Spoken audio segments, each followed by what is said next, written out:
Hello, everyone, and welcome to episode 235 of the Canadian Football Countdown and proud member of the Canadian Football Podcast Network.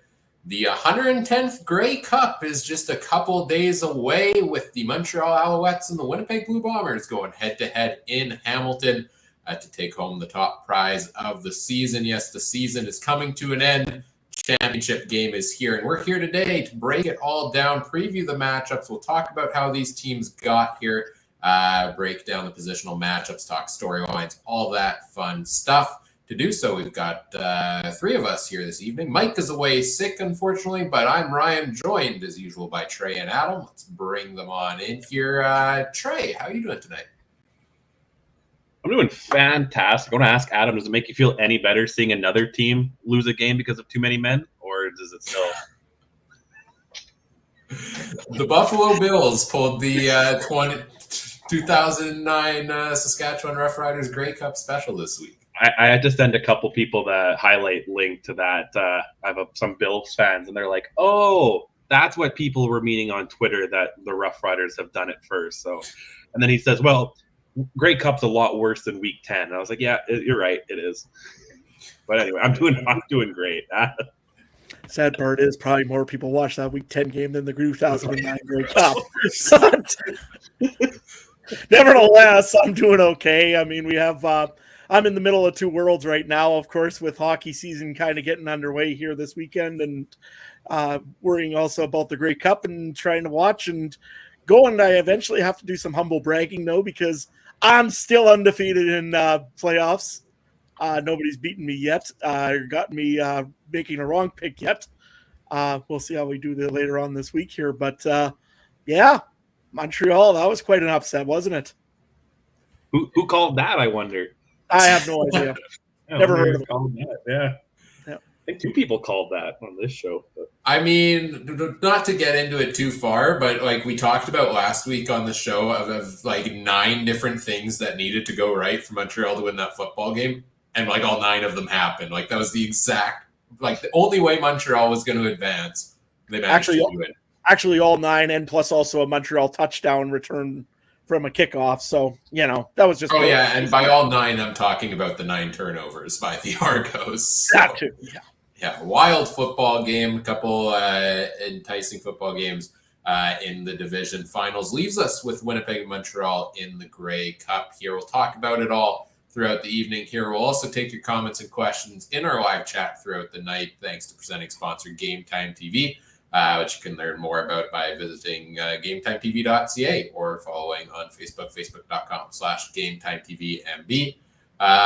Send those comments, send those questions into our live chat throughout the night. I want to give a quick shout out here as well. One of our usual commenters, not in the chat tonight, but he is listening all the way from Costa Rica. Richard, shout out to you. We're international now, guys. There's a lot of pressure. I mean, we could have been. If you're listening internationally, I mean, cool, sweet. Shout out to you. Also, Chris in the chat, why you got to remind me of this stuff? Just why? First they go after me with 09. Now they go after me with the quarterbacks. Come on, man. Great. If you don't know what I'm referring to, also for the podcast listeners, Chris put in there, what were the last 2 Rider quarterbacks before Trevor Harris was in the Riderville? And it was Cody Fiorardo and Zach Caleros. And the guy before that, Vernon Adams. So, you know, been good. How's Jake Dolagala doing, Adam? All right. Before we go any further, we do want to acknowledge that the Canadian Football Countdown is brought to you from Treaty 1 territory, traditional territory of the Anishinaabe, Cree, Oji-Cree, Dakota, and Dene peoples, and the homeland of the Métis Nation, as well as from Treaty 4 territory, traditional territory of the Cree, Saulteaux, Dakota, Lakota, Nakota, and Métis Nation. Cue the usual weekly shout out. Check out the Discord community. We've got lots of great chatter going on there. As always, there's a link in the episode description. It is free to join. We'll have a live Grey Cup game thread going there, and surely more discussion leading up to it as well as throughout the off season. And speaking of the off season, you know, we're rounding out the 2023 season here on the podcast, but we've got a lot of fun stuff ahead on the schedule, including Sunday night after the game, about an hour after the game ends. We will be live with our Grey Cup post-game show, our live recap podcast there, and we'll break down whatever the end result ends up being of this game. And then after that, we'll be back on Wednesday night for our season wrap-up show. We'll take a look back maybe at some of our preseason predictions, talk about heading into the offseason, which teams we have our eye on, which players we have our eye on the most, and all of that fun stuff there. And then, regular podcast episodes, probably a few and far between over the holiday season a little bit, but you know what? We'll put together a podcast year in review at the end of the year. I know I asked last week for clips of your favorite moments of the podcast from this season. We did get some in, and if we get any more in as well, we'll compile them all together for an end of year or early next year episode on that. But we also have some more fun off-season content planned on the YouTube channel. So if you're an audio feed listener, you might want to subscribe over there. Trey, you want to talk about the idea you kind of came up with? Did I come up with this? I know I'm the ringleader of it now, but I don't remember who came up with it. But sounds like we're gonna have some form of video game streaming. We'll probably do a couple games, right? But Madden will be the main focus. Adam might have to blow off the Xbox and get the Farm Simulator. What year do you have? Like 12? I think 21 or 23. 21, okay. Hey, you got the pretty new one then. That's not bad for that. So we'll definitely see how that goes. So yeah, we're coming to the live stream business now. Like that's where all the money is. Like that's where all the money is nowadays on podcasts and stuff. So I mean, why talk CFL? We just should be playing video game. Yeah, and we'll have CFL talk mixed in and here and there throughout it as well. But during the quiet news periods, you know what? If you enjoy the content, if you enjoy the banter back and forth here, we'll have some of that as well, and we'll have some fun with it. With the CFC Madden cast. Trey is going to lead that. We're for episode 1. We're picking which team we're taking over and bringing them to the promised land. And you've got Adam and I and Mike, if he's free, in on the commentary. Trey is the coach, and we're going to help make some ownership decisions here and see what we can do. Yeah, feel free to put in the Discord, because we've had some team. We're going to have like a random pick team. We'll do the duck race, right? Oh yeah, of course we're doing the duck race. We'll pick some stupid ideas like, can we what would happen if Adams Browns, Deshaun Watson didn't have season-ending surgery, or the Jets and Aaron Rodgers, or maybe Mike's Cowboys could actually win. Maybe we'll see, but it depends on what the Ducks say. The Cowboys will never win. It don't matter what the Ducks say. I know. I'm really hoping that Duck's gonna win. I know it. As Trey tanks the season, we have to consider firing him. Just intentionally throw the ball away every play, just like Dak Prescott really does. So anyway, it's fine. Yeah, so that content probably won't be live. We'll probably record it, upload it, put it on the YouTube channel, but look forward to that throughout the off season as well. And we'll see. Just because I'm probably going to do a lot of cussing. Just so if I throw my controller, we can bleep it out. So if anybody has any suggestions of noises to blank out the Trey swears, let's put it in the Discord channel. No air horns, guys. No air horns while I'm playing. Yeah, air horns aren't allowed, right? They're not allowed at the Grey Cup, so they have been officially banned from the stadium. But let's start talking. Of course, we got to get to Grey Cup. We'll get to the Grey Cup, but it is also Grey Cup week with a number of different events going on. The CFL Awards show is in the, I think, the next couple of days, maybe tomorrow. I know there's concerts Friday night and stuff. And one event that took place already was the annual State of the League address from Commissioner Randy Ambrosie. Touched on a number of different topics, including expansion, the stats system, the playoff scheduling, you name it. What was the most notable thing for you guys that jumped out to you? Adam, let's go to you first. I think it's pretty interesting to see Randy talking about, well, again, he's talked about it for so long already, the Halifax expansion. It sounds like it's pretty much, how did he put it? Bait or get caught or pull up the bait already for the expansion. I think he's starting to get to the point where either this got to happen or this doesn't happen. just by the sounds of it, anyways, from what he made this sound like. I'll just take a quick little read of what exactly he said there. Fisher cut bait. Desire to 10 teams is as strong as ever, but the quest is reaching a breaking point. So I think we're getting an answer sooner rather than later, maybe finally on this. If it actually has some ownership, if it actually has some legs, if it has some sea legs. Anyways, it's very interesting to see this happen. And I know there's a lot of people that would love a 10th team in the CFL. It'd be very interesting to see what happens with Randy with that. So I think that's going to be kind of defining his career as a CFL commissioner. So if he does get that 10th team, it'll define it. So Trey, what did you find interesting about the commissioner's address? Just a quick note, first of all, if you didn't get a chance to watch the address going on, Josh Smith from 3 Down Nation has a great article up on their website that kind of recaps a lot of these talking points and what Ambrosi said there. But Trey, go for it. There's a couple of things he touched on, but I guess the one, the one I liked is talking about, how everything seems to go up and up. Toronto 40% up. It says ratings for Argo games increased nearly 15%. That's pretty huge, and especially when they had 25,000 for their East finals or something like that, or 28,000. Not too bad, for them. And of course, increases in BC and Montreal, the 3 biggest markets, doing well. He didn't really talk about this, but I'm sure Winnipeg selling out the last 5 games is not, or 5 games this year is not too bad either, including I don't remember too many playoff games being sold out over the last few years here, Ryan. It's usually pretty cold. That December one wasn't. I feel like they normally are. Are they? Because I always feel like it's pretty empty because everyone complains about going in the cold. I think they mostly are sold out usually in Winnipeg. It just had not very many people. Some people just don't show up. But yeah. Maybe that's true. Maybe it was the same thing with Saskatchewan in 2019. Fair. We had it was a sellout, but it was West Final sell, but it wasn't just nobody showed up because it was cold. No, that's fair. But this one was full. Probably the loudest game I've ever been to, everything. So I think that's pretty good for the league. And, with a TV deal looming and American contracts coming up, that's a pretty good thing when the 3 biggest markets, which calculate 90% of the Canadian population, that's pretty a big deal.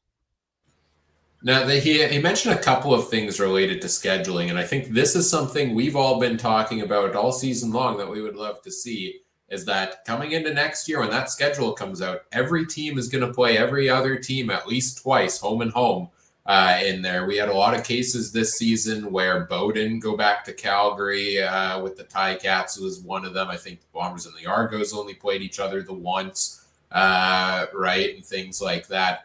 Yeah, next season they're going to give us what we wanted. You're going to get to see every team come into your stadium, and I think that's awesome. I think that's what we needed, and that is my biggest positive takeaway from what he's seen here, because there are so many interesting storylines that could happen there, and it's not like the NFL where, you can't play every team. You can make a schedule where you can play every team and play in your home and away series with them.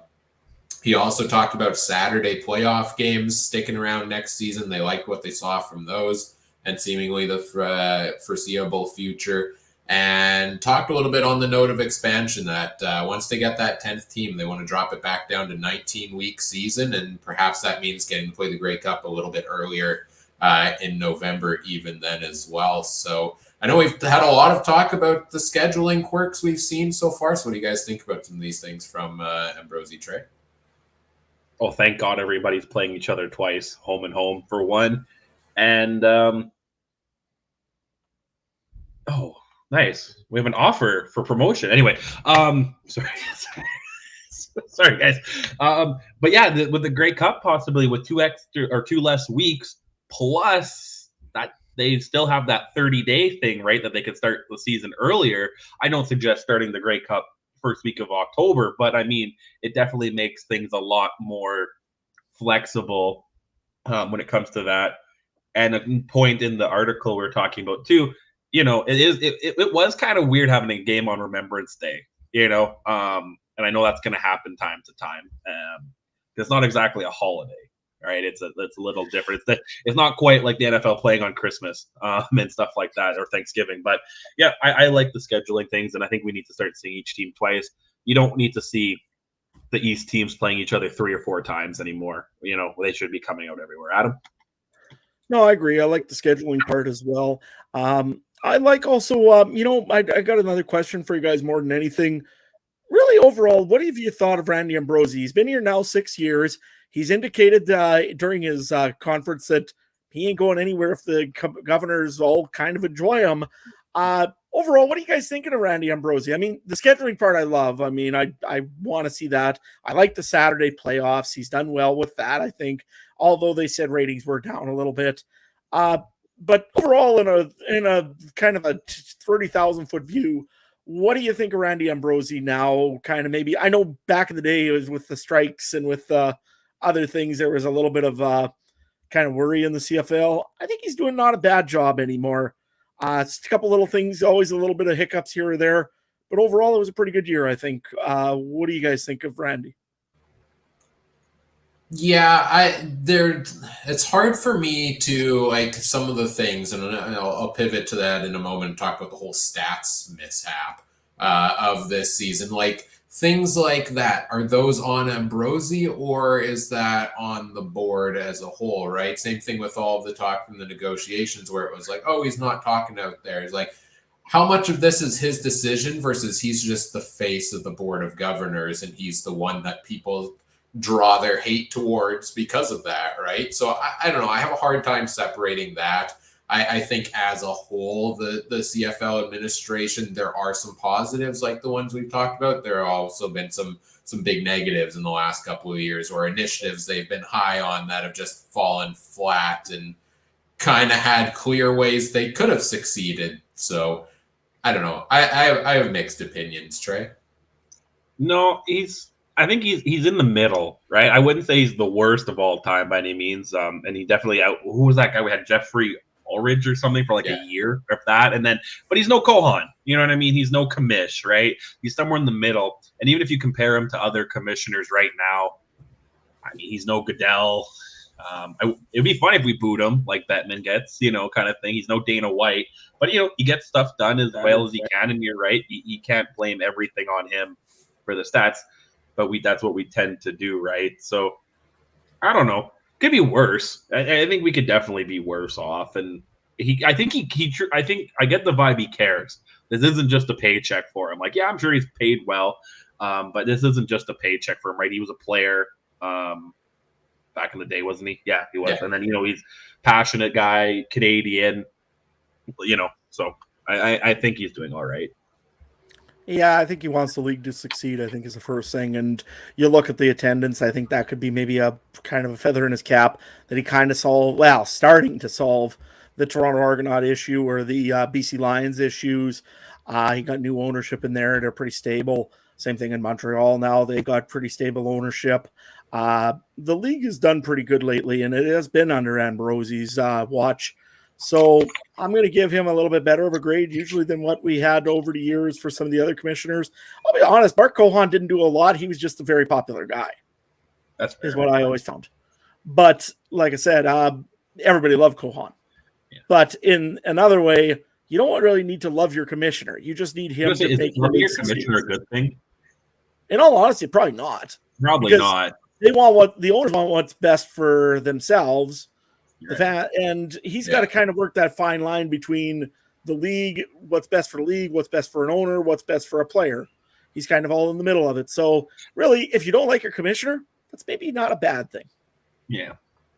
And yeah, the CFL, all things considered, despite the stats debacle, had a great year in the stadiums for some of these teams and the TV numbers. Like, this has numbers-wise almost been one of the strongest years the CFL has had in the past decade. So that's encouraging after we got through the post-pandemic, the pandemic through seasons there. We got through, the CBA disputes and the threat to start the season due to that. We got through all that CFL, XFL merger talk, which is basically dead because now it's the USFL's turn. We're not going to get into that tonight.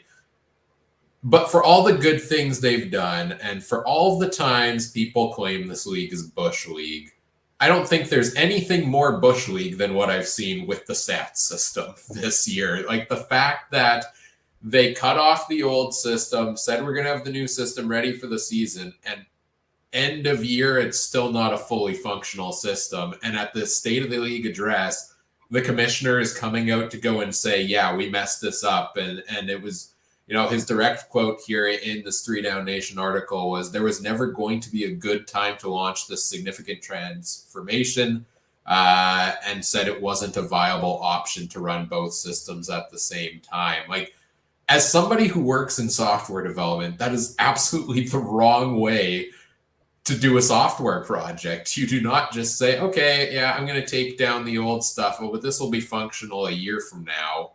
Like, that just kind of cuts off all of your existing clientele, which is really the fans who got pretty upset with it. Now, they did add stuff in over time throughout the season. They tried to prioritize, once they had the debacle, getting in what the most important parts were, which was good to see. But yeah, that, as good as this season was, that to me was definitely an asterisk on this season of like, yeah, that was a debacle that should have never happened. And I don't know how it went this wrong. And as much as the commissioner says it was worth it because we're going to get better stats in the long run, I need to see what those stats packages look like to see if it was actually worth it.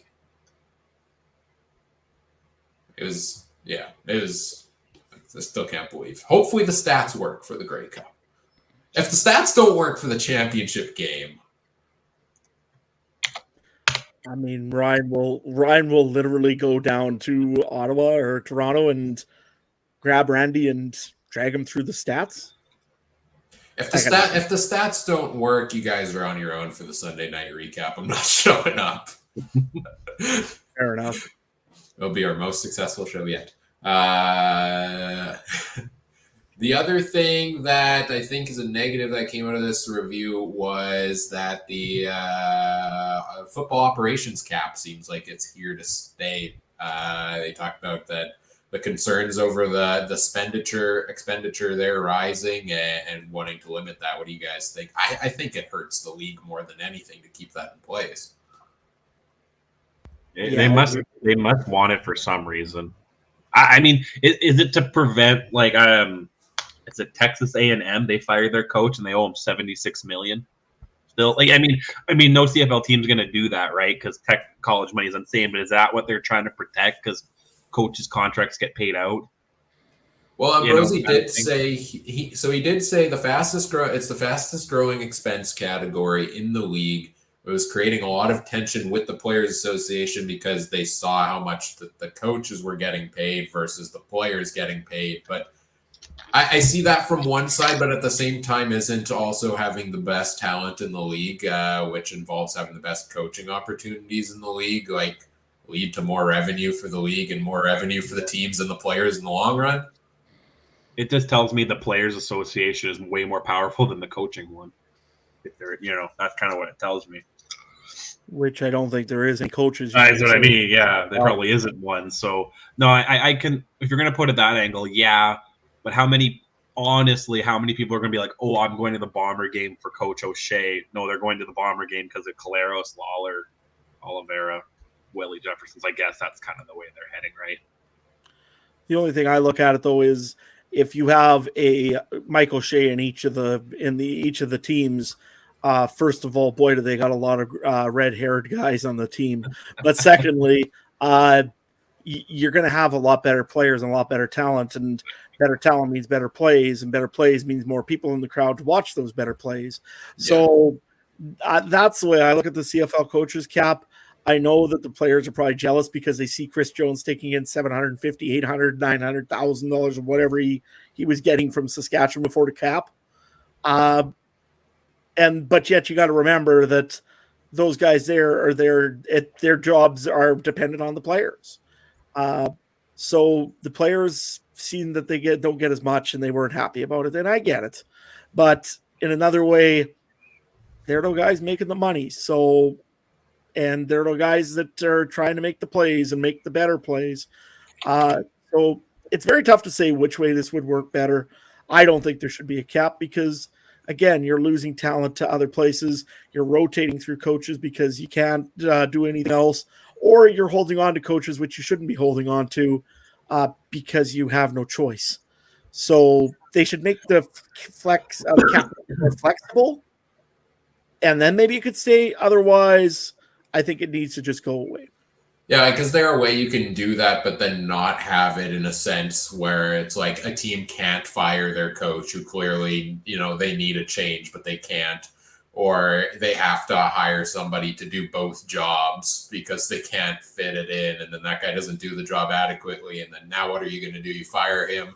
Now you don't have the money to bring in 2 more guys. You got to promote from within, right? And so all of that. But on the players' side, I could see it as well if that is a concern financially for them. Like as we talk about, more talent, more fans, more money.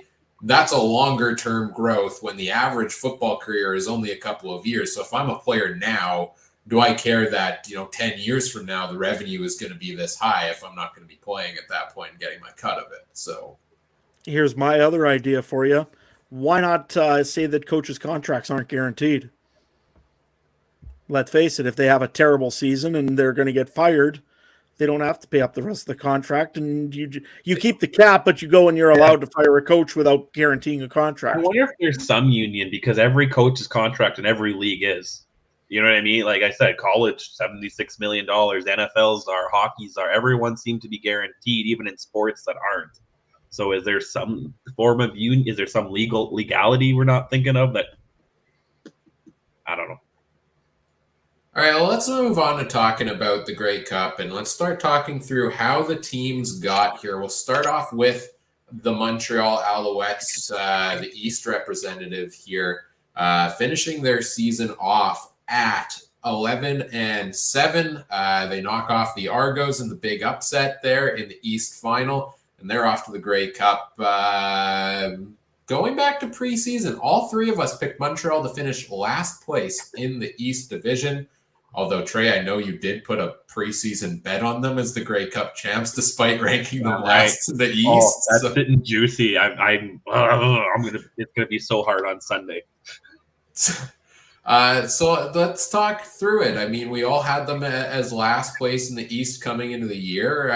What was the concern heading into the season? Adam, you got the Alouettes hat on currently. Why did you have them at the bottom preseason, and what's kind of changed over the season to get them here? Well, there's a couple things. I think it was mostly the player talent at first because you suddenly heard that they were losing Trevor Harris to free agency because they didn't have no stable ownership. You knew all of a sudden that they were losing a guy like Eugene Lewis, who was gone at the beginning of the year. They lost Jake Weineke. They lost a bunch of players that they really shouldn't have at the beginning of the year because of unstable ownership. All of a sudden, the ownership stabilized to bring in Cody Fajardo, which I don't know. Honestly, I would really love to know the insides and outs of the Montreal office when they signed Cody Fajardo, if that was the guy they really wanted. But hey, it worked out for them. They brought in Jason Moss as their head coach. Again, everybody in Saskatchewan laughed and said, haha, they brought Moss and Fajardo. They must be desperate. Fools. And yeah, that didn't really work well. But you know what Montreal really had was some really good depth in receivers. They did break in Greg Ellingson, but didn't need to really. I mean, he wasn't much of a factor all season. But they gained guys. Austin Mack came out of nowhere for the beginning of the season, a little slower at the end of the year, maybe because of injury. But at the beginning of the year, Austin Mack was just hot. I mean, every week he was the guy that you picked in fantasy because he was the guy that you wanted. Guys like Speaker and Filippo came in later on in the season, had a very good season this end with it. And even in the East semifinal, Jake Hardy. When was the last time we talked about Jake Hardy on this show? Gets a touchdown and causes mayhem at the last 33 seconds with Chris Edwards over for the Hamilton Tiger Cats. But I think the biggest change, though, and when they were kind of just average, kind of right in the middle of the road, they were winning some games, they were losing some games, and all of a sudden they bring in the most outstanding defensive player from last year, Sean Lemon. That was a huge acquisition for the Alouettes. He's been absolutely terrorizing again this season after he came back. And then a bigger signing, I think, and the most important signing was Darnell Sankey. When Sankey came in, the Alouettes suddenly became one terrifying defense. So those are the two biggest signings, I think, and the biggest road when you look at it, when everything started changing. When Sankey walked in that door, everything felt like, okay, this team might be doing something here. They're at least going to go and try to fight against Toronto, and we'll see what happens. And hey, it's only one game in the East Final. It's not a best of 7. They ended up winning against Chad Kelly and the Argonauts, 9 interceptions, and that was the ticket that they needed to go back to Hamilton. Trey, what about you? You were up and down, obviously, preseason, champs and the basement. So how did that kind of, your perception of them change throughout the year?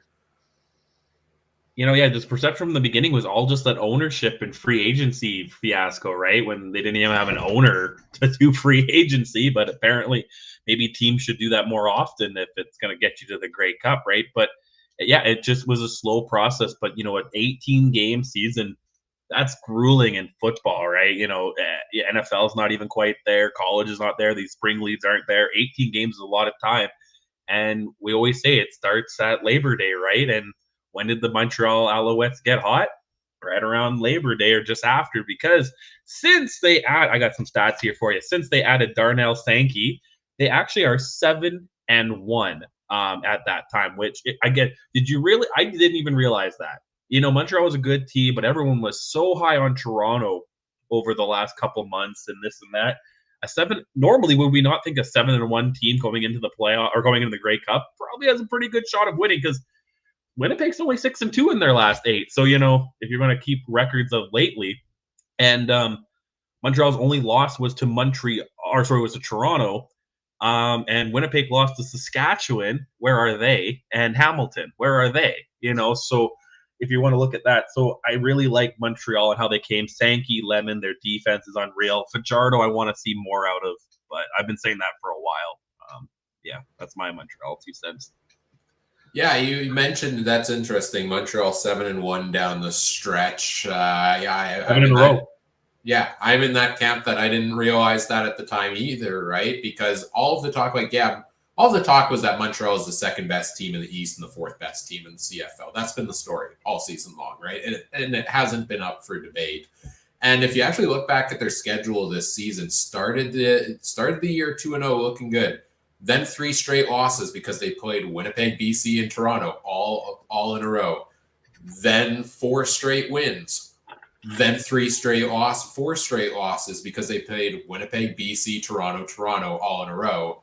Then they got finished playing the teams ahead of them in the standings, and they won everything the rest of the way. So this was a team that was they basically didn't trade wins and losses. It was up and down in longer stretches throughout the season. And I think you guys touched on those additions that were the biggest part. Yeah, being able to bring Sean Lemon and Darnell Sankey in mid-season is massive. Like we always talk about the NFL cuts, like who comes back, after Labor Day, kind of. I feel like we didn't get too many of those this year, but it was Lemon that was let go by the BC Lions after they signed him at training camp. And it was Sankey coming back from, I believe it was the XFL, that were massive additions for this team that was really carried by its defense all season long. And I think if coordinators could be nominees for Coach of the Year, I think you have to put Noel Thorpe in consideration because he has put together a masterful defensive team so far this year. He had some, they struggled in some games against those top tier teams, but when it mattered most last week against the Argos, they shut it down. They won that game and blew out the Argos, the best team in the CFL in the East Final. Not because the offense got anything done. It's because the defense forced 9 turnovers and scored 2 defensive touchdowns in there. So a great defense. I was in the middle on their defense preseason. The reason I had them ranked 4th was the wide receiver core. I think, like Adam talked about there, and some of the unknowns with the offensive game plan as well, based on all of that. But like you called out some of those guys that stepped up this season. They've got some good young pieces, and more than anything, I'm excited to see what the following years look like for this Alouettes squad, right? Because I don't know, are you bringing a guy like Ellingson back in next year if he didn't play much this year? No, you're probably going to try to roll with, Sneed, Speaker, Mac, like guys like that who have a bright future ahead of them in this league. So, yeah, dicey offseason left us all down on Montreal. It's been up and down all season. And now they're here in the dance, and kudos to them. They beat the teams they needed to get to where they are is the safest way to sum it up, right? They didn't win the games that were going to be tough for them to win necessarily, but they won the ones they absolutely needed to. Anything else on Montreal's trajectory to get here that you guys want to talk about, or should we flip over to the Bombers? You are... I don't think there's much to say about the Montreal Montreal Alouettes. I mean, they turned it on when they needed to. They are a team of opportunity. They seem to win those games that they need to win and keep on going. So, yeah, look, like last weekend, to be honest, I mean, I think Rod Peterson went and said it there ain't no chance and pretty much a snowball's chance in heck that Montreal is going to win this game. And all of a sudden they did it. So good on them. Hope they carry it on, and we'll see what they do against the Bombers. And I guess, just talking about the performance a little bit in that East final as well, because that was the big blocker that we knew they were going to hit for the past 6-7 weeks. We knew that it was going to come down to that game for them. The interception, the pick six by Marc-Antoine Dequoy early in the game, the Argos on the first drive driving to score in the red zone, pick six all the way back to the other end zone. I think that set the tone for the entire game. Now, the story came out today, I think John Hodge, 3 Down Nation, reporting it, that Chad Kelly actually suffered a concussion in the East final, which, maybe explains some of the performance in there, but that defense just did not let up from the get-go and put the offense in the position to go out and win that game. And kudos to them on that performance. One quick thing also on that game there. We seen at the end of the game, Chad Kelly, I know he was upset about it, and I do got to bring it up. He didn't go shake hands with Cody Fajardo. He was upset, he said, and I don't want to – he was angry about it, so he didn't shake hands with anybody.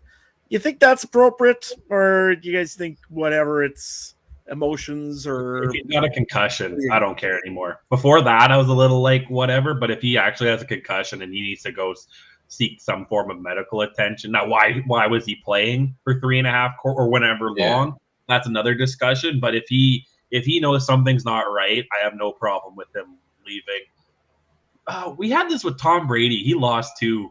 And I'm not comparing Kelly to Brady by any means, but there was a couple of games Brady leaves the field early.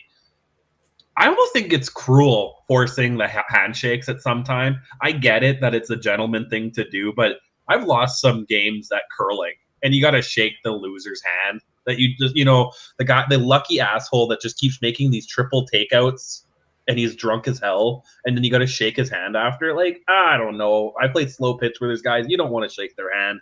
I get it. It's emotional. Should he have done it? Yes. If he's needing medical attention, get off the field, right? Yeah, and he talked about in his interview today as well about how the reason he wasn't meant to be poor sportsmanship. It was just that he really was not feeling well from the after effects of the concussion, and he wasn't feeling well enough to basically go shake hands and chat with any of these guys. And I got to respect that there. I mean, it looks bad in the moment, but seeing that explanation, I think, explains why his play was so drastically different in that game. And why maybe he didn't want to stick around and shake hands after the game. And again, if it did happen in the first quarter, how does he play 3 more quarters like that? Especially when you could see something was off with him, right? I get that he's your star quarterback. He gives you the best chance to win the game, but he himself said, I feel like he said something like he didn't even really know what was going on with some of the play calls because it was all foggy. So like, at that point, take yourself out of the game. Well, man, that's tough to say. I don't think you can't put it on him. But I mean, sorry, the spot, everybody. Yeah, well, the spotter should have taken him out. But how many times did Caleros get taken out this year from that spotter? At least a couple times. But of course, that's a regular season game. Can you imagine how mad that 40,000 or 35,000 would have been if Collaros got taken out last week. Yeah. I mean, it's a tough thing. I know it's a different sport, but I watch a lot of UFC, and they do the same thing. When a guy is not, he gets his bell rung, it's all on the ref and their decision, and you're going to get crap if you call it early, and you're going to get crap if you don't call it, right? And then in a big, high-tense situation. Like, now, I have a quick question. I know we don't want to drag on, and we'll maybe a little tease for what we talk about next year. Do you forgive his one game now, knowing, like, you know, when we're thinking our preseason rankings next year, are you going to remember this game still, or are you going to kind of decide to wipe it off for him? Chad Kelly's still the number one future quarterback in the CFL to me, and there's no question about it. Like, I think he proved it this season. Okay. So I'm not that crazy. You know what? I never was a big, huge Chad Kelly fan, but he is a good quarterback. Very good quarterback indeed. And he did take a team to a 16-2 season. That's undeniable. So he is probably, you're right, still the number one quarterback in the league. Pretty well by far. I mean, there ain't anybody else that's really going to touch him. Maybe Jake Dolegala. Sorry. Yeah, that's what I was waiting for. Anyways, I was waiting to see if anybody was paying attention to what I'm saying. But no, honestly, this is one game. He had a concussion. He should have been pulled probably after that one big rock getting hit in the first quarter and been checked. But again, I don't know. That's weird. I can't wait till our year recap show, because I'm just going to sit there when we talk about our preseason predictions. I'm going to love it. Now, that being said, yes, that had an effect on the outcome of this game, but I don't think it's fair to, like, I don't take that away from the Alouettes. I think even if Kelly's playing at his top game, with the defense playing as well as it did, you know, Montreal won by 21. It's going to be a lot closer, but I still think they played very well in that game, enough that they probably would have gone on to win it, playing the way they did there. So Montreal absolutely deserves their spot in the Grey Cup, and a very impressive season for them, much better than I expected coming into the year. Let's flip it over and talk about the Winnipeg Blue Bombers side here. They go and finish first in the West Division at, what was their final record on the year? 14-4. They beat BC in the West final to go off to their fourth consecutive Grey Cup. Zach Collaros, what is he, the first quarterback ever to play in 4 consecutive Grey Cups, which is pretty insane. Preseason predictions for the West Division. Adam, you had Winnipeg at number 2. I had Winnipeg at number 1. Trey, famously, no better than 7-11 and 11. 4th place in the West. It's coming next year. It's coming next year. For the Bombers. Let's start with you here. You were really down on the team coming into this season. Why was that again? And kind of what changed over the... Are you surprised they ended up? I'm so surprised. I thought they were going to be just 1 year too old. You know, like a lot of the key positions, like Collaros is 35, 36. He's, you know, if Chad Kelly at 29 got rocked, Collaros has head injuries. The old line is pretty old. The defense is pretty old. Like, you know, yeah, we got great guys like Jefferson, Jeff Coe, Big Hill, but, you know, I just didn't see them doing it for another year. I wasn't sold on our kicker/punters. There's just a lot of things. You were up in the air about how much Lawler would actually play when, you know, legal issues came along, which shown take regression, which statistics-wise he maybe did. You know, Dembski's a year older.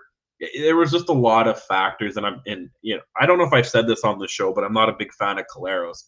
So, you know, there's just a lot going on with the team. And maybe it was a little bit of Mike's, our buddy Mike's reverse psychology. Or if I say they go 7-11 and then anything better than that, I'm happy as a Bomber fan. Because now I'm almost double worried for next year. And we got a whole offseason to talk about that. Because I'm like, again, now everybody I just said that I thought was too old this year is going to be even a year older. Yeah. I think it's. I honestly just think I was just doing Mike's psychological games. I know all the Bombers watch our show. I know they're all like, screw that guy, we're gonna go and win, and so that's fine with me. Joke's on you guys. I'm a season ticket member. I think that pretty much one of them definitely watches you, and can't wait to tackle you at your next outing there, Trey. Oh, I see Willie. Oh, he might not be there. He's not going to be back in time. Anyways, let's face it. Yeah, I picked for the Bombers second, but who did I pick first again? I'm pretty sure I know. For preseason predictions. Yeah, go ahead, Ryan. You picked the Calgary Stampeders. Exactly. Where were they? Anyways, at least I took and I had the Riders in third, so I was even I was really smart. Anyways, the Bombers I thought were going to be a pretty good team again this year. They're always going to be a good team. You just wonder how much they're going to keep up on the speed, because you're right, they are getting a little bit older. Zach Collaros is another year older. He's got he's always, again, I always say you got to watch with him, because he is one game away from being what Chad Kelly was in that East Final, if you're not careful. That being said, though, they had one of the most dangerous receiving cores I've ever seen in this league. I mean, when you've got a guy like Kenny Lawler and, he's kind of expendable, we don't have to run him for 6 games. And by the way, we're still winning with everybody else. That is a deep defensive or offensive weaponry. Defensively, I mean, DeMario Houston at the beginning of the year was just picking off footballs like, I don't even know what to give you be analytic about it, but nevertheless, he was just picking off footballs like it was no tomorrow. And Winston Rose was having a good season, and Adam Bighill was Adam Bighill. Willie Jefferson looked like a man that went and found the fountain of youth. I interrupt you, but all the guys I said that weren't going to be good, they were good this year, and it really clicked when Bighill did that goal line stop a couple weeks ago. I was like, oh crap, he's not an investor, he's not a banker or whatever he is, he's still a football player, right? Like, and Jefferson too. I saw someone say, do you think that the defense was just told don't go crazy, and then now, because then they weren't lighting up the stats all year, and then they were all over Vernon Adams, right? So you wonder if they went some mind games on that. And the other thing also with the Bombers that they did this year, they always were resilient. They always came back after a big loss. So, for example, Labor Day, they lose to the Saskatchewan Roughriders in kind of a heartbreaker in overtime. What do? They grab the Riders, crush their skull in, and then drag them back to Regina with a what kind of score? Don't even tell me, because I don't want to remember that game. Don't even look at 51-6 was the final score. Sure, I got it right in front of me. Nevertheless, but they did that to other teams too. Again, they play. Was it Montreal or was it somebody else? No, they lost against Ottawa there, and then they went and crushed the skull of whatever team was in there the next week. I think it was Calgary. Edmonton and BC back to back. That's what I'm saying. It was one of those teams that if you actually happen to beat us, we're going to take our revenge out of the next team that goes down the road. So you know what? They didn't have a great game in the West Final against the BC Lions by any stretch, really. I mean, it's okay, but wasn't like anything really special. The only concern I have now with the Winnipeg Blue Bombers, all year they've been very healthy. They've been very well. Not very many injuries. Dalton Schoen, Nick Dembski now. All of a sudden, Adam Bighill. There's all sorts of injuries coming on in the Winnipeg Blue Bombers at the end of this season. Even Zach Collaros, I don't know if he's 100%, but it's also the end of the year. You got to play through injury. It's the last game of the year. That being said, boy, it's going to be interesting to see what's on that field on Sunday in Hamilton. Yeah, this team coming into the year, I was the one who ranked them the highest out of the three of us. I had them at first, and I do see what you were seeing, Trey, about, the team is getting older. We're going to see some regression. Like, Stanley Bryant's been the top offensive lineman in the league for years now, but he's getting up there in age, and we've seen some of that offensive line, slow down a little bit, and some of that defensive line at times slow down a little bit. I think the thing this team does really well, and is they've managed to keep the core together throughout this 4-year run to the Grey Cup, but they've also brought in the fresh new pieces to assist with that, whether they've lost guys to other teams, the NFL, just declining play or, age. They brought in new pieces, especially in the defensive backfield. I'll say this, and this was kind of confirmed in my head in the West Final. I think I have a new favorite player in the CFL, and it's probably not who you think it is. It's Evan Holm. Evan Holm is a CFL All-Star, was a CFL All-Star for the Bombers this year. I guess he's, a second-year player, so he wasn't a nominee for Rookie of the Year. If he was, I think he would have won the West. And I would almost make an argument that he should have been the Bombers Defensive Player of the Year nominee because he was so often in on the plays with clutch knockdowns, interceptions, huge plays in that West final. And that's a new piece that wasn't a starter last year, right? So they've had a number of those guys just step into the roster. Also, I don't know if we really saw this kind of outbreak from Brady Oliveira coming. We want to talk about this team being successful. It's the result of their running back putting up one of the top Canadian running back performances of all time. Didn't he have like 100 in the first half or something stupid? Pretty close. 100 in the first half in the West final. Yeah. With the first drive, they got 75 yards, and he had all 75 in that game. So you want to talk about the weapons at wide receiver.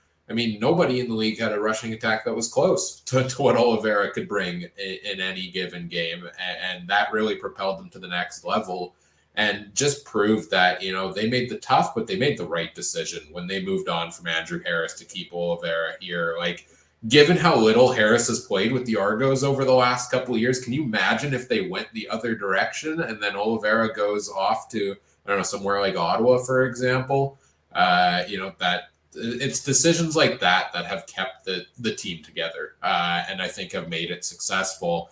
And we talk about this, 4-year run. And the last time I think a run like that happened was Edmonton back in 82 or something like that. It's the first time the same quarterback has gone to 4 straight Grey Cups. Do you guys think it's harder or easier to do that now than it was back in the day? I think it's harder because so many guys change teams in the offseason. It's hard to keep the nucleus together like they've done. Especially now with cap era and everything else. I mean, it's almost impossible. You see these teams, and you're right, in the last few years, back then it was 4-year deals, 3-year deals.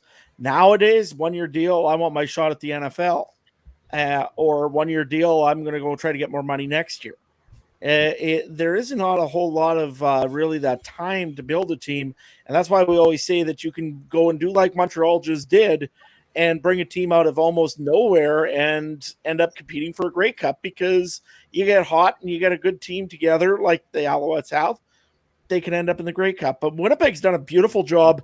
And, man, I'm so sick of hearing the words that the Winnipeg Blue Bombers aren't a dynasty.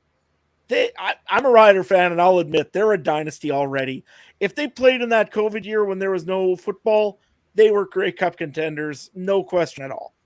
Would they have kept it together this long? Maybe not. Maybe it still would have been only 4 years. But to me, 5 years of very, very solid football where you're the number one team in the West, pretty much unquestioned, a little bit by BC this year. You're an amazing team, and you go to the Grey Cup that much. You brought a quarterback from obscurity and probably thought his career was over to being an MVP for 3 years. You've had so many offensive linemen besides Stanley Bryant that have been just absolute all-stars for how many times. This is a dynasty. There's no question about it. And like I said, it's very tough to do it in this time. In these times, you got coaches caps, you got salary caps. They got everything against you. And yet Winnipeg, credit to Kyle Walters. He's done an amazing job of bringing this all together and keeping it going. And the crazy thing is with the storied history of this franchise, there's legitimate talk around this town that Mike O'Shea is the best coach in Bombers history. I have seen some legitimate talk as well that is Zach Collaros the best player in Bombers history. And I think there's more competition in that one, but it's hard to deny the success he has had as the quarterback there. You were saying it's harder in this era too, Trey? Oh, a million times. And salary cap is one thing, but the whole debate, I always hate the debate between the eras, the whole MJ versus LeBron kind of thing. You can't make those comparisons. You can't. Yeah. Gretzky versus McDavid. McDavid would probably kill Gretzky. Was Gretzky one of the greatest of all time? 1,000,000%. But you can't compare them. The only thing I can compare the Bombers to is in what sport do we actually see the same team make it all the time anymore, minus Tom Brady? You know what I mean? What team do we see make it all the time? It always seems to be different teams in NHL. Always seems to be somewhat different teams in baseball. What does it say? Who makes it all the time? Do we see these dynasties in sports anymore? We don't. I think in the NHL we've been close. Like the Lightning would have been the most recent one. Chicago in the 2010 area. But it still seems to only be two or 3 years, and then it kind of disappears, right? Like there's a debate in the NFL with Kansas City. They've made 3 out of the 4 last Super Bowls, have won 2, and the only one they've lost was to Tom Brady, right? So I think you can, even if the Bombers lose, you can consider this a modern day dynasty. Would I compare it? Is it fair to compare it to Edmonton in the 80s? No, because it's 2 different eras, but I think you can say it is now. I also don't know if it's fair to compare it to dynasties in other leagues as well, right? Like a 30-team league getting to the finals 4 straight times is a lot different than a league where you still got to win. 6 of the 9 teams make it. You still got to win.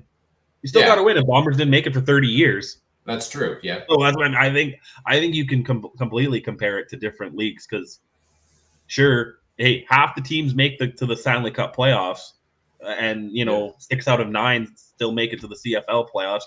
Now in basketball, 20 out of the 30 teams make the playoffs.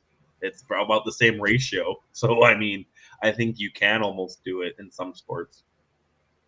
Now, we've talked a lot about the high points for the Bombers this year. They did have some struggles at times, mostly on the road, right? The tail of the season for the Bombers this year was they smashed teams at home. The only game I think they lost at home was that 30-6 game against BC back in week number 3.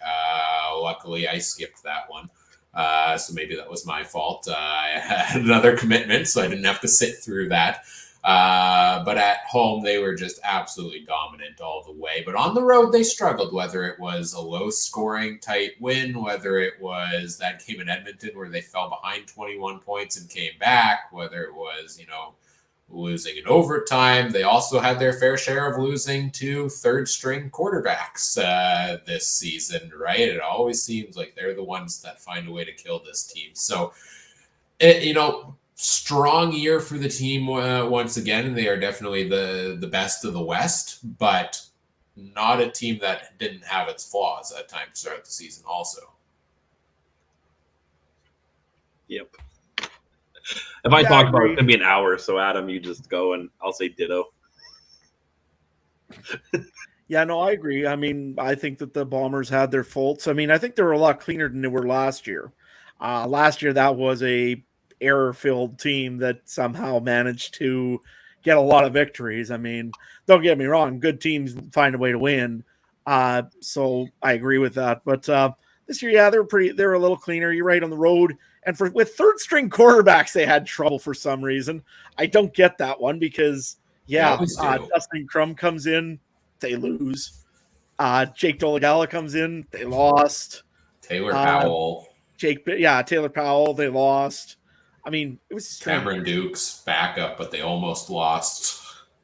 Almost lost that one. As I said, so unless Cody Fajardo and Caleb Evans gets hurt and the third string comes in, Winnipeg, you may have a chance. Davis Alexander, Grey Cup MVP. Exactly. I wonder what the betting line is on that one. Trey. Yeah, that's got to be a high betting line there for sure. This is a team up and down season, but you're right. More than last year, the games they won for the most part, they won handily, and they won. It wasn't a sloppy get it done, at least at home. But nonetheless, they managed to win the games they needed to as well to find their way into the Grey Cup to face the Montreal Alouettes. Let's get into talking about the matchup itself. The first time in the history of the league, we're talking about Grey Cup 110. This is the first time ever the Bombers have faced the Alouettes in the Grey Cup, most likely due to them being in the same division for many years and that not being possible. Not being around. And that as well. But kind of cool to get this matchup for the first time ever. I know we talked about ideal matchups a couple of weeks ago. I forget, where does this one rank for you guys? I think I put it up there just because my bet. I think I just put it up there because it's my team versus the team I bet on. But I can't remember. Honestly, I like it, but I mean, I predicted it also because I wanted to see maximum chaos. So, namely, in a certain province. If there's going to be if there's one quarterback that deserves to beat Winnipeg, it's going to be Fajardo, right? So. I wonder what the prop bet is on him hitting it upright. I really would love to see that. Oh, let's see. There's got to be one on FanDuel. Nope, not right now. The ball's dead if it hits the upright, right? On a pass, I think it is. Because otherwise, could you imagine if, like, the heroic effort, he pings it off the upright into the receiver's hands to win? That Hail Mary like Adams did, but off the upright, that would be wild. Maybe they'll win on a kick off the upright or something like that. So the Bombers open this game as 8.5-point favorites. Not quite the amount Toronto had over them. The over-under is 47.5. We'll get into picks and predictions later on, and we'll do our positional matchup breakdown here as well. But outside of what we've discussed of these two teams on their way, their seasons to get them here, what to you guys are the big storylines of this matchup itself? What catches your eye, Adam? Well, I mean, I'm in the province where they're looking at only one thing and one thing alone.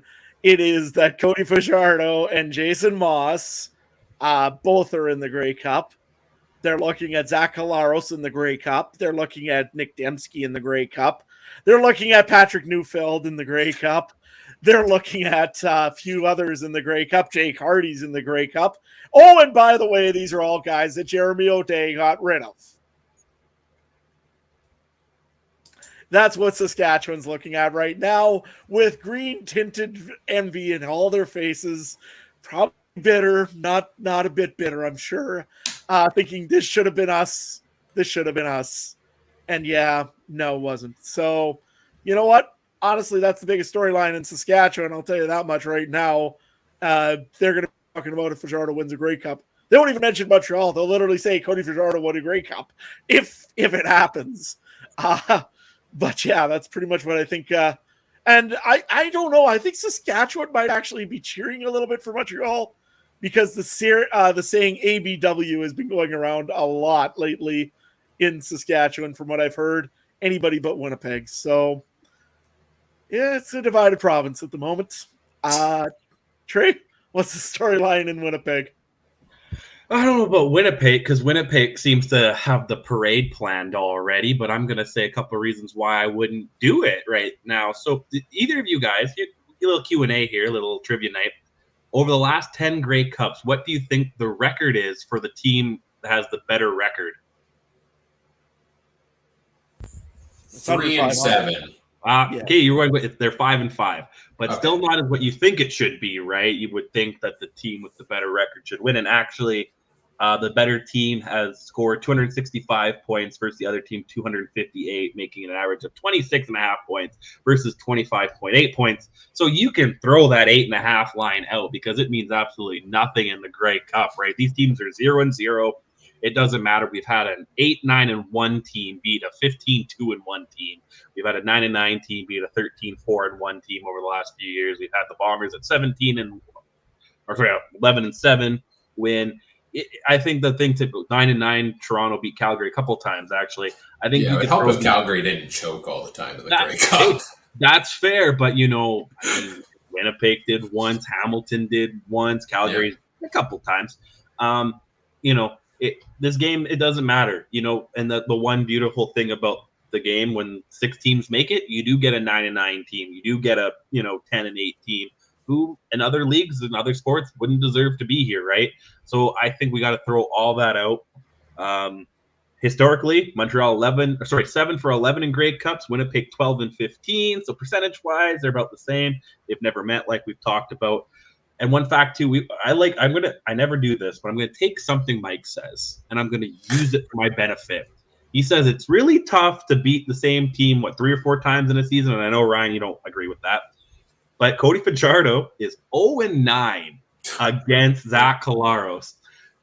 There's no way he's losing a 10. There's no way he's losing a 10. 100% Cody Fajardo's got the dartboard with Zach Collaros' face in the middle. It's gotta be. And that's kind of what I'm looking at is everything that Montreal did right last week, where we were saying, oh, everything has to go right for Montreal. They gotta let it ride, and hopefully they can do it again. I don't think you should have Collaros on the dartboard because he has Collaros to thank for him being a starting quarterback in the CFL right now. If Collaros doesn't go down, Fajardo never gets that chance to start in Saskatchewan and eventually go over to Montreal and play in the Grey Cup, right? So maybe Fajardo would have had the Collaros career in Winnipeg. You never know. Yeah. Well, we're getting into multiverse crap now, man. Save it for the offseason, the CFL multiverse. Either that or, Fajardo doesn't have him maybe in his targets, Collaros, but he probably has him between the two uprights. Hasn't hit him yet. It's going to be a close one. There's going to be one where they'll even photo review it to see if it hit or something. Yeah, talking about the season series between these teams, and tough to beat the same team multiple times. 2 games between them. The Bombers won on July 1st, 17-3. I think there was a very bad weather game, that one as well, in Montreal. There was a big rain delay on that one. And then back on August 24th, the Bombers beating the Alouettes 47-17. I believe that one started off with 2 Alouettes defensive touchdowns early in that game, and then they go over, and then the Bombers just got it under control and put the points on the board in that one there. The big story for me, you mentioned, I'm glad you mentioned the struggles of the top team in the CFL or the favorites in the Grey Cup over the last number of years, because it's really on the Winnipeg side, it's what version are we getting of this team in the Grey Cup? Are we getting the 2019 Grey Cup performance where they throttled the Ticats? Or are we getting, 2021, they didn't look good at times in that one, and then they came back, and it was a weird game with so much wind going on there. 2022 Grey Cup, not the best performance, and it comes down to the wire against the Argos in that one. So, they've had up and down so far in the Grey Cup. So what version are we going to see in this game? Because Winnipeg as a team, I think if they're on their game, it's going to be tough for Montreal to beat them. It was tough to beat Toronto as well, to be fair. But if they're not on their game, well, then Montreal's a team that's proven they can take advantage of somebody not being on their game. So I think, to me, the biggest X factor in this game is what version of Winnipeg shows up. Right? Yeah, I agree. I mean, if you get a Winnipeg Blue Bomber team that can run all over the football field, Brady Oliveira has done that, but he's got a little bit more of a challenge this week. Again, Sean Lemon's there now, and Darnell Sankey they can bring in to plug some holes. This isn't going to be a very easy for Brady Oliveira to try to bust some holes open. That offensive line needs to give him some help, and we're going to have to go and see what happens here. But that's probably the biggest thing I'm looking at in this, to see what Winnipeg team shows up. If it's the Winnipeg team that can break holes for Brady Oliveira, it should be a fairly straightforward victory for the Bombers. So what does each team need to do to win this game? We talked about it a little last week in those matchups, more so from the standpoint of the underdog. But for both teams in this matchup, what's the main thing they need to do in this one? What do you think, Trey? For Winnipeg, same thing I think I said last week. You just gotta ride Oliveira, and you can't force it to be a game where, I'm looking at the weather real quick. It says high of 6, so it's not exactly going to be a cold one on, in southern Ontario, but you still don't want to rely on the passing game in mid-November, right? And we've seen what Collaros can do in November games. How many picks did he throw to Saskatchewan? I'm still never going to forget that, right? And if it turns into one of those games where you need to throw points, you can't.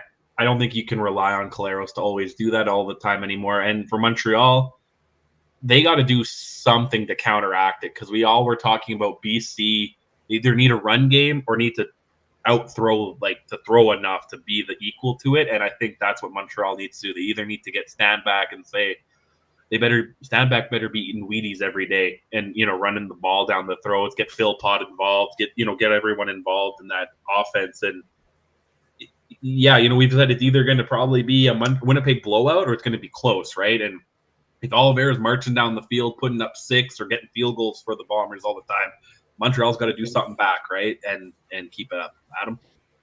Yeah, well, I said before about Brady Oliveira needs to have a good game, and the Bombers need to push open holes on a very strong Montreal defense.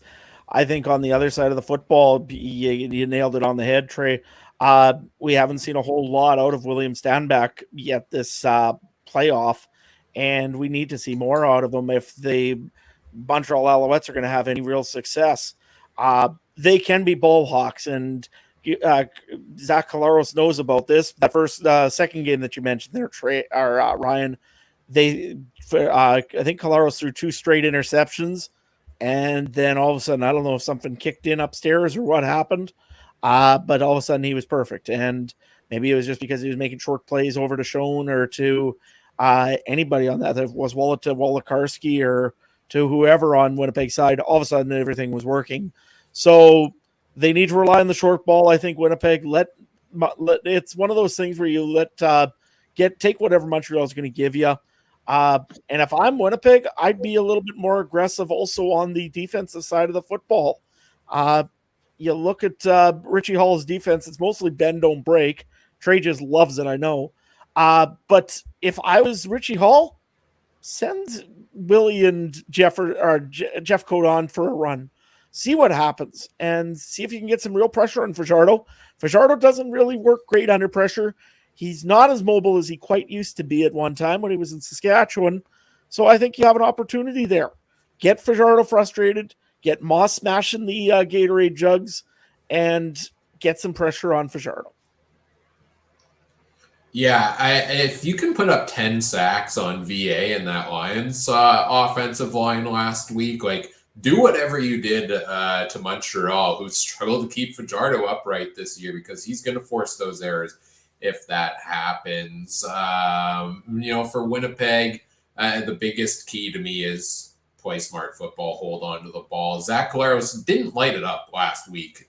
He put up 158 passing yards, 14 of 21, but he had 0 turnovers, and that was the biggest key. He played smart football offensively in that game. And I even saw him slide feet first on a play instead of trying to dive for extra yardage or instead of trying to, throw the ball into coverage there, which is something he struggles with sometimes when the pressure's on him. So I think play that smart football, take Montreal's defensive turnovers out of it is going to be the biggest key. And like we've all said, leaning on Oliveira is a large part of that, because as good as Montreal's pass defense is, their rushing defense isn't as good. I think you can exploit them a little bit using Oliveira, Dembski, Rashid Bailey, etc., mixing them all into the run game there is the biggest key on the Winnipeg side. On the Montreal side, I think the biggest key here, and I said this earlier this week, and I'm going to stand by this,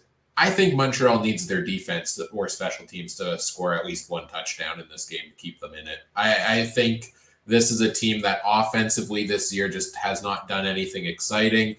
Even despite the 9 turnovers last week, they put up, 197 yards of offense only, and 2 offensive touchdowns against the Argos' terrible pass defense. The offense has to be better. It has to get something going in that game, where the defense is going to need to step up and like they have all year long and score some points like they did in that second matchup against Winnipeg. I think the biggest key there. So let's get into the positional matchup breakdowns here quickly. We'll start off on the offensive side of the ball. Who wants to go first here? Who do you give the edge to on offense? I think you know what direction I'm leaning, but Trey? Winnipeg. I think, I have to give it to Winnipeg because I hate to say it, but Collaros is a little bit better of a quarterback. They got a little better receiving core, which I don't hate to say that. The receiving core in Winnipeg is better. It's I got to give Winnipeg. Adam? Can we record that little bit there for the segment for the episode when we go and do the old breakaways? That way there we can have Trey going and say Collaros is better. Oh yeah. Anyways. The end of year recap episode is having like a 5-minute montage of all of Trey's thoughts on Zach Collaros throughout the season. And then when I admitted home field matters. Oh yeah, that clip's going in there for sure. I just saw that. Got to find the pizza episode.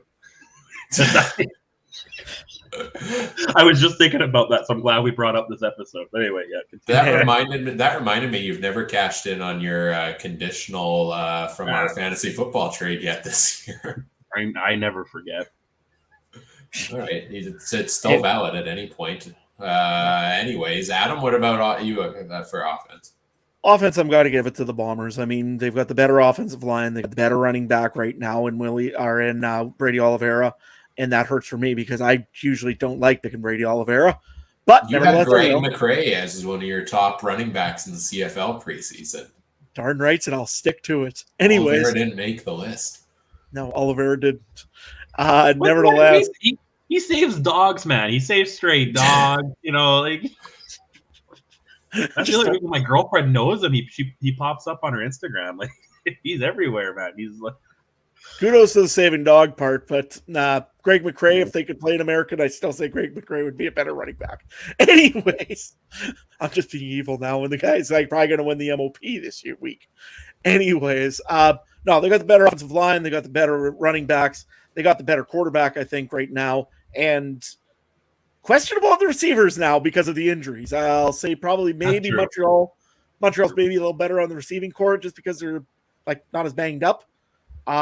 But gee, that was a deep receiving core also. So I'm going to edge to Winnipeg for sure. Yeah, I got to give the edge to Winnipeg. They're basically top two in almost every offensive category, whereas Montreal, offensive touchdowns, 9th in the league, 7th in the league, offensive points, 6th in net offense, 7th in first downs, 5th in rushing yards, 6th in passing yards. So, bottom half of the league in every offensive category. And that's why I make that statement I made earlier that their defense has to, put some points on the board because the offense just hasn't been exciting all year long. They've got the pieces. They just don't connect. And even if they're moving the ball down the field, they're not putting the ball in the end zone as much as they should. So I advantage Winnipeg on offense here. Here's an interesting one, though. The defensive side of the ball, what do we think about the matchup there, Adam?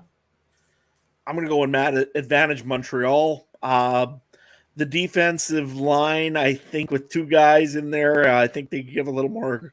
I'll say actually Winnipeg on defensive line gets the advantage because you got two guys who can really get after the quarterback. But then the defensive secondary and then the linebacking core, Darnell Sankey is a beast.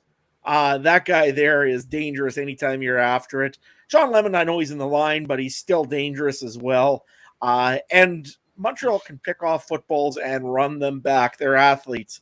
I think that probably that way I'll say the secondary is probably a little better than Winnipeg's. And I'm going to go with Montreal for the advantage on this one. Trey? Oh, double down, Montreal. Got to give it to Montreal. If I see one wide open pass with the Blue Bombers defense, I'm going to throw up again. I think, and you make a valid point. Football, sometimes time off isn't the end of the world. Sankey's played a lot between the XFL and stuff, but he's also only played 7-8 games this season. He's not as banged up, right? Sean Lemon didn't play as much, right? These guys had some later starts, and it could be a lot of health too. There was a lot of injuries on that Blue Bomber defense too. It looked like Jeff Coate and Big Hill were kind of limited. A couple other guys I thought I saw, right? So I think Montreal might be winning the health game right now, and that's a little part of why I lean towards them. Yeah, I looked at the injury report earlier. Everybody on Montreal was a full participant in practice, whereas Winnipeg, Big Hill, Schoen, etc., did not practice. And I don't know whether Big Hill will play. It wouldn't surprise me if he plays. But how effective is he going to be after it looked like, an ACL injury or something like that? It looked bad.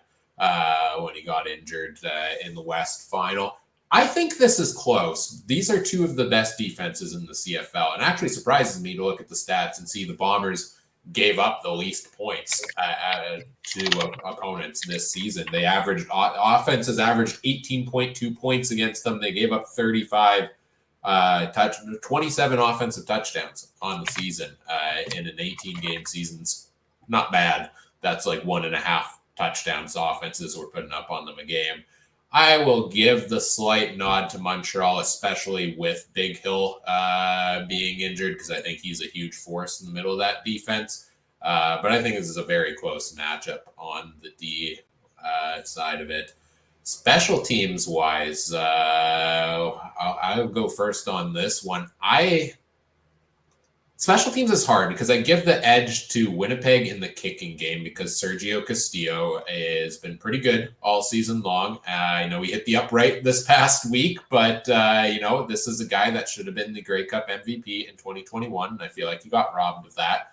But I think he's the better kicker. That being said, in the return game, Janarian Grant has struggled maybe a little since returning from injury to break a big one. And James Letcher Jr. has 3 return touchdowns in his last 4 games for the Alouettes since taking over that role. So we're going to talk about alternative points to offenses, putting them on the board. They can get a return touchdown, especially early in the game. That can very well turn the tide in Montreal's favor here. Adam, what do you think? It's a kind of almost a tie for me, although it does change a little bit when you look at the field goals percentages. Sergio Castillo was 90%. David Cote was 75%. That's a pretty big sign that you should pick the Winnipeg Blue Bombers.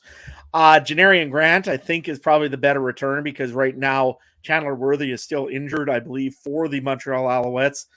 So I think that probably that's still also an advantage for Winnipeg.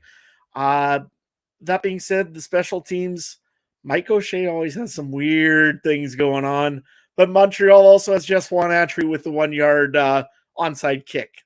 So that should be a prop. I feel like that should be a prop bet. That's right. Like does the onside punt happen? Oh, without a doubt, that has to be one. But I'm going to probably go advantage Winnipeg in this one. I don't really like to, but I think that probably they got the better return game right now. They have the better kick game. I don't know if they have the better punt game, but punting is one thing that I think you could probably look over if the other two are good. Sure. Give me Montreal. I know the kicking is not as great, and I can see that, but 90 to 70s or 75 is a big drop off, but 90 ain't no Hall of Fame season either. And the kick return game, I mean, I know he's been hurt, but I haven't been impressed with the Blue Bombers return game for most of the year. And even when Janarian Grant returned, it still seemed like it kind of comes back to what Ryan said earlier. Which version are we going to get? If we're going to get the Janarian Grant, from last year or the couple of years before, who can return it at will, sure, he's probably better. But I think Montreal. I'm going to go with Montreal.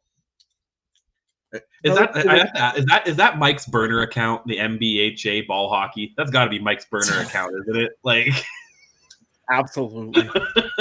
Well, welcome into the chat, whether you're Mike or not. We got a couple folks in the chat here tonight. Good to see you. We've been reading the comments as we go along. Yeah, the 13th one from Andre here as well. The 13th Grey Cup for Winnipeg after a 13-year absence at the Grey Cup for Montreal. So a bit poetic there. And 13 means it's your turn to go and get field goal against you at the last second, Montreal. I'm sorry. 13 happens to be Adam's favorite number. So it all lines up.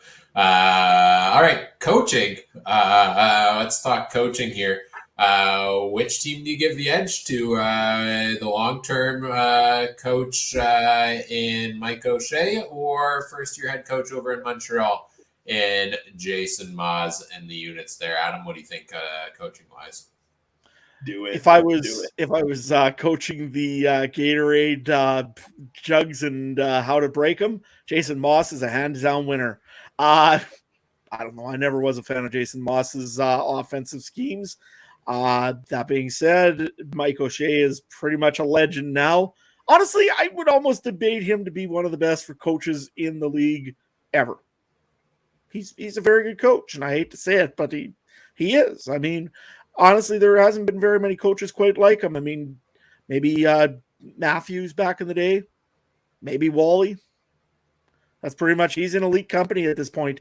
So coaching, without a doubt, this one's Mike O'Shea's. So Winnipeg. Trey? Yeah, I go to Osh. I can't even lie and do a character and give it to Jason Moss. It's Osh. To me, you know, we're talking about before. I know I didn't grow up in the Bud Grant era and some of those other coaches, but you know, he's catching up in wins. He's catching up in almost everything. You can't imagine there's been many coaches to go 4 straight Grey Cups either in a 110-year history, right? So he's got to be up there. Is he a comment? First of all, I'm going Winnipeg as well. Mike O'Shea there as well. Though Montreal does have some good coaches. Like I said, I do really like what Noel Thorpe has done this year. There's a question in the chat about taking Montreal's return game over Winnipeg's. Yes, Janarian Grant is a stud, but also James Letcher Jr. I mean, 3 return touchdowns in 4 games. Definitely the hot hand right now. And I wouldn't be entirely surprised if he actually returned one for a touchdown in this game.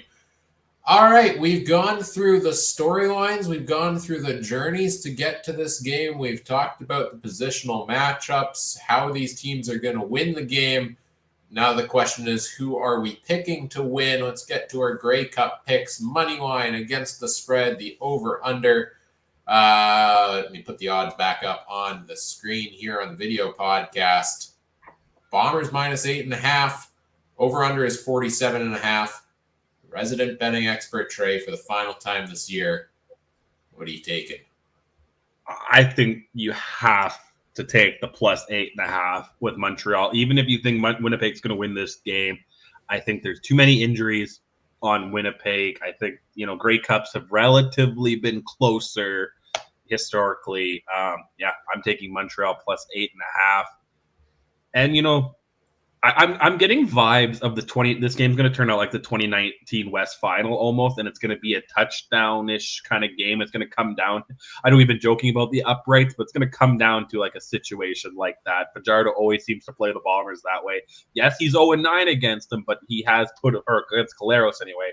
By a lot of games, he's put the fear of God into them till the last second. Over under 47.5. That's a plus 6 day. Let's go over for now, and I'll likely switch that once I find out it's going to snow. Adam, what do you got, man? Well, first of all, if there was any sign that NBHA ball hockey is not Mike, I mean, you know, 42-13 for the Bombers, eh? So, yeah, okay. Anyways, I'm now having to put 2 years in a row now. I haven't made a wrong prediction in a playoff game. So this one here is going to be kind of a big one for me.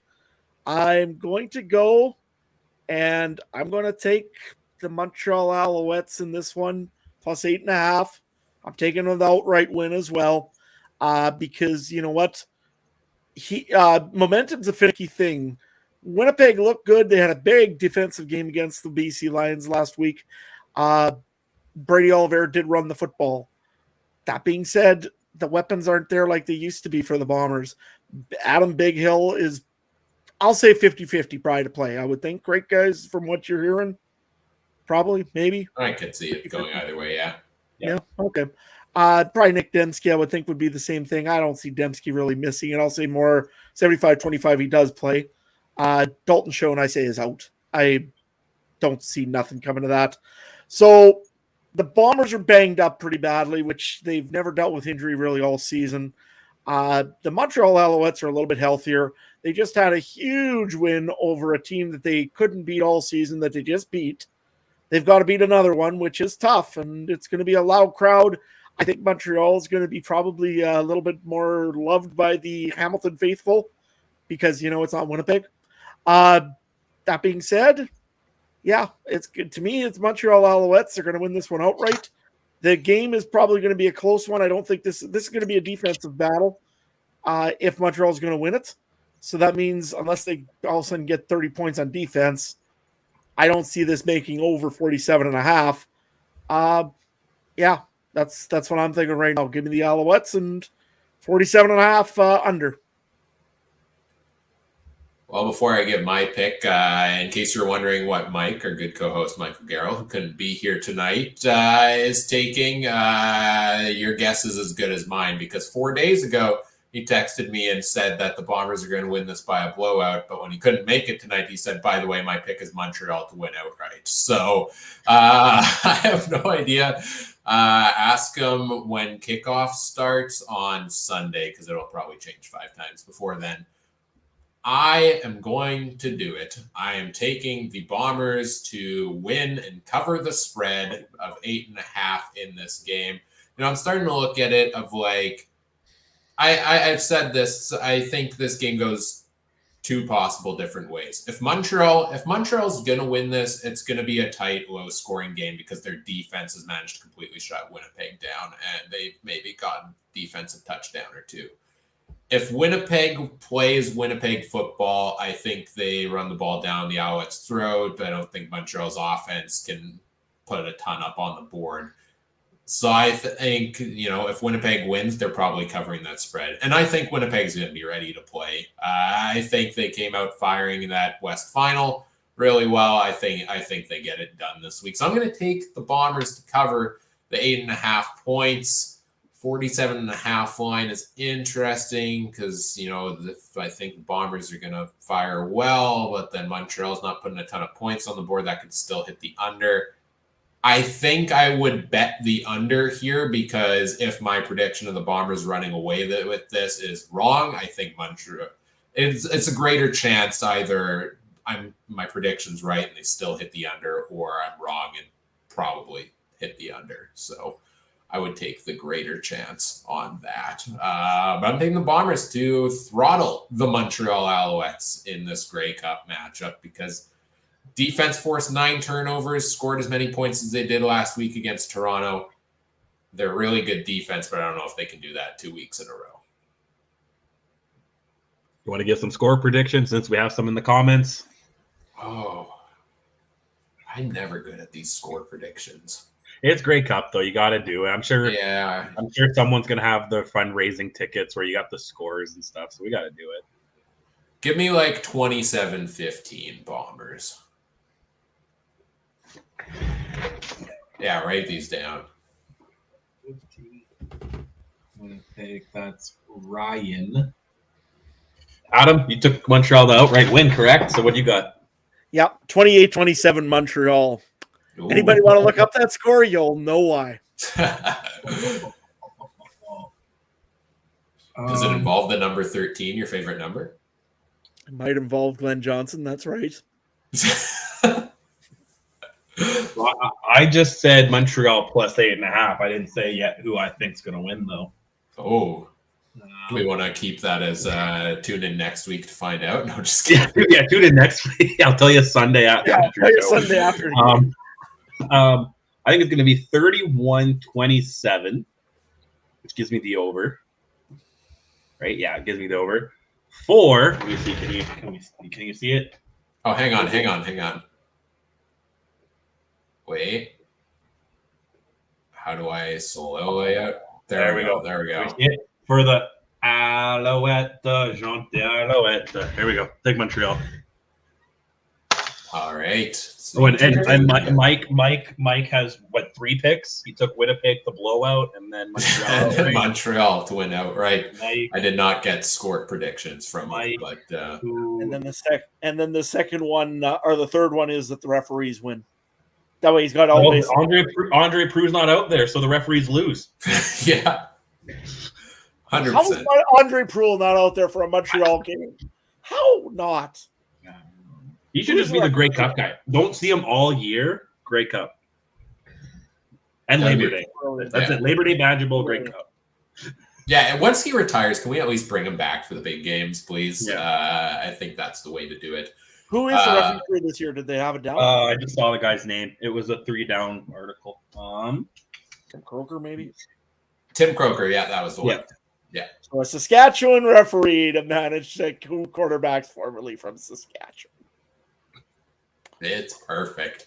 Were there any other fun prop bets you wanted to quickly talk about, Trey, or did you find the any only thing cool I can ones? find on FanDuel is the normal passing yards, spreads, stuff like that. So, maybe we'll leave that to the Discord. I'll throw some things up over the next few days, and join the Discord if you want to turn into a degenerate like me. So there you go. But don't bet the farm. That's it. Yeah, only Never bet the bet ant farm.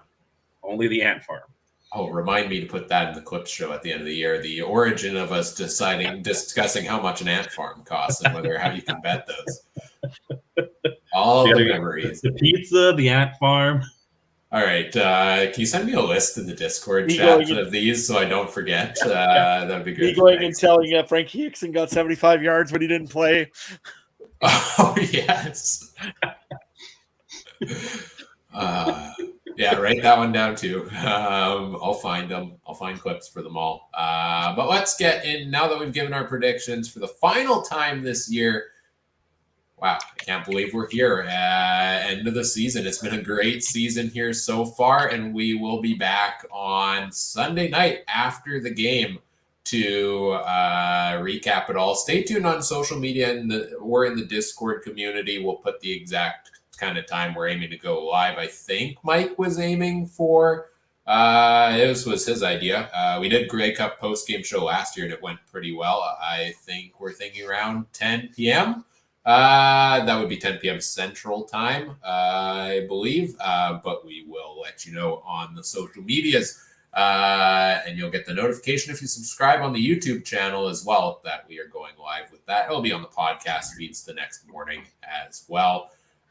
So look forward to that. Also, our season wrap-up show coming out Wednesday night, and then that off-season content starts. So if you have suggestions for teams we should take over with Madden, we may even relocate them to Canada for our off-season content. Look forward to that. There's a choice. You can rename a team the Lumberjacks. I feel like you almost have to do that. Yeah, can we rename them the Rough Riders? Come on. You want to be the Rough Riders? They only have certain options. Lumberjacks. There's Elks, surprisingly enough. Oh, well, then we can. Yeah. Should we? Okay, first episode, we all show up in black turtlenecks, Chris Jones style, and we take over and move the team to be the Elks. There we go. I think it's the Elks. It's either the Elks. There's like the Antlers and the Elks. I think there's two. I gotta double check. Yeah. So subscribe on the YouTube channel to stay tuned for all the off-season content around that as well. And we'll talk CFL here and there throughout the early off-season, and then probably ramp it up around free agency. Also. In the meantime, check out the Discord community, link in the episode description. If you want to follow us on social media as well, you can do that. You can find us on Twitter or the old x.com at CF Countdown Pod. Also facebook.com/CF Countdown Pod to follow us there. You can find myself on Twitter at CooperTrooper42. Probably won't bring you much value to do so because I don't really tweet, but you can find me there. You can see a picture of my cat. I think I have on there if that interests you. You can find Mike at Mike Garrell. Again, hopefully we'll have him back for the wrap-up show or the Grey Cup recap on Sunday. Trey, what's all going on for you these days, and where can people find it? Not a heck of a lot. You can find me at the X at Trey Harness Link. Real quick, it's not a bet, but we have to do it. What's the first halftime song, Adam? It's Green Day, American Idiot. Okay. That was going to be my guess as well because it's the first Green Day song that came to my mind. So I can guarantee you the last song too, Trey, if you want. What's that? Time of Your Life. Okay, I'm gonna go. They're gonna start off with Boulevard of Broken Dreams. Oh, that would be a good one. It's gonna start off slow, and they'll do that, get everyone hyped, and then no, we don't want to get kicked off YouTube. But anyway, X Trey Harness Link. Adam, man, where can people find you? Well, you can probably find me in a hockey rink somewhere in the middle of Saskatchewan sometime. Hockey season starts this weekend. Big game here. Friday night, we play up in the land of the Great White North, known as Priestville, and then head down back home to open up the home barn and the home pasture up against the Rocanville Tigers. So in a finals rematch, so that'll be fun. Gonna have the player intros. We'll introduce the new banner. We got to go do like Vegas, go and have the little slot machine there and try to see if it'll print off the banner for us. No, I'm kidding, we ain't doing that. But nevertheless, you can find me at Adam Stewart 1 if you want to know what the Buffs, how the Buffaloes are doing, because I know this is the official unofficial podcast of the Buffaloes. So yeah, you can follow me on that, and of course I'll be watching the Grey Cup. Be sure to join me over on Discord with the rest of the guys watching that one as well. Yeah, as the official, unofficial Canadian football podcast of the Theodore Buffaloes, you're flying us out for the banner raising, right? Like, oh, absolutely. I mean, we're first sending class, the bus. Well, we can't afford private a jet. plane. No, we can't afford a private jet or a plane like some of these other senior teams around here can. But maybe we'll send the bus out. No, Greyhound doesn't run no more, I thought. Yeah, mainly because of Manitobans. Or let's not get into that. That's all I'll say on that one. I'll switch up my vote on the Green Day song, by the way. I'll go with Know Your Enemy being the first song played by Green Day there. Just so I don't copy Adam on it. Make sure also you check out all the other great shows from around the Canadian Football Podcast Network at CF Pod Network on Twitter. You can find all of those there. Everybody's wrapping up their seasons. Lots of great content across all of the other shows. And whatever podcast platform you listen to ours on, we appreciate if you do all the fun things such as like, comment, subscribe, rate, review, share the show with your friends, help us grow the show. We always appreciate that. On behalf of our panel here this evening, Trey and Adam, I'm Ryan saying enjoy Grey Cup 110. Enjoy the game. We'll talk to you after the game on Sunday. Thanks for listening. Take care. Have a good one. Bye.